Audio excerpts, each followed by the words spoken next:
പിറന്നാൾ ദിനത്തിൽ നിറയെ സന്തോഷമുള്ള വാർത്തകളാണ് നടൻ മോഹൻലാൽ പങ്കുവെക്കുന്നത്. ഇപ്പോൾ പ്രേക്ഷകർ ഏറെ ആകാംക്ഷയോടെ കാത്തിരിക്കുന്ന പാൻ ഇന്ത്യൻ ചിത്രം ഋഷഭയുടെ റിലീസ് തീയതി പ്രഖ്യാപിച്ചിരിക്കുകയാണ് താരം. തന്റെ ആരാധകർക്ക് വേണ്ടി എന്ന ക്യാപ്ഷനോടൊപ്പമാണ് മോഹൻലാൽ റിലീസ് തീയതി പങ്കുവച്ചിരിക്കുന്നത്. ചിത്രം 2025 ഒക്ടോബർ 16 തിയേറ്ററുകളിൽ എത്തും. ചിത്രത്തിന്റെ പോസ്റ്ററും താരം പങ്കുവച്ചിട്ടുണ്ട്. ഈ വർഷം ഫെബ്രുവരിയിലായിരുന്നു ഋഷഭയുടെ ചിത്രീകരണം പൂർത്തിയാക്കിയത്. നന്ദകിഷോർ രചനയും സംവിധാനവും നിർവഹിക്കുന്ന ചിത്രം തെലുങ്ക്, മലയാളം, ഹിന്ദി, തമിഴ്, കന്നഡ എന്നീ 5 ഭാഷകൾ റിലീസിനെത്തും. റോഷൻ മേക്ക, ഷനായ കപൂർ, സഹറസ് ഖാൻ എന്നിവരും അഭിനയിക്കുന്നു. വൈകാരികത കൊണ്ടും VFX കൊണ്ടും മികച്ച ദൃശ്യാനുഭവം ചിത്രം സമ്മാനിക്കുമെന്നാണ് അണിയറ പ്രവർത്തകർ പറയുന്നത്. അതേസമയം മോഹൻലാൽ പങ്കുവെച്ചതിങ്ങനെ: ഇത് വളരെ പ്രത്യേകതയുള്ളതാണ്. എൻ്റെ എല്ലാ ആരാധകർക്കും വേണ്ടി സമർപ്പിക്കുന്നു.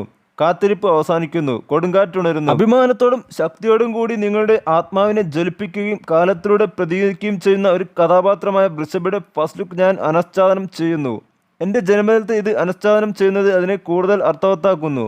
നിങ്ങളുടെ സ്നേഹമാണ് എപ്പോഴും എൻ്റെ ഏറ്റവും വലിയ ശക്തി. ഋഷഭ 2025 ഒക്ടോബർ 16 തിയേറ്ററുകളിൽ. ഇങ്ങനെ കുറിച്ചാണ് താരം പോസ്റ്റർ പങ്കുവച്ചിരിക്കുന്നത്. 2025 തുടരെ 2 ചിത്രങ്ങൾ 200 കോടി ക്ലബിൽ കയറിയതോടെ മോഹൻലാൽ ആരാധകരും ഏറെ പ്രതീക്ഷയോടെയാണ് വരാനിരിക്കുന്ന ചിത്രങ്ങൾക്ക്.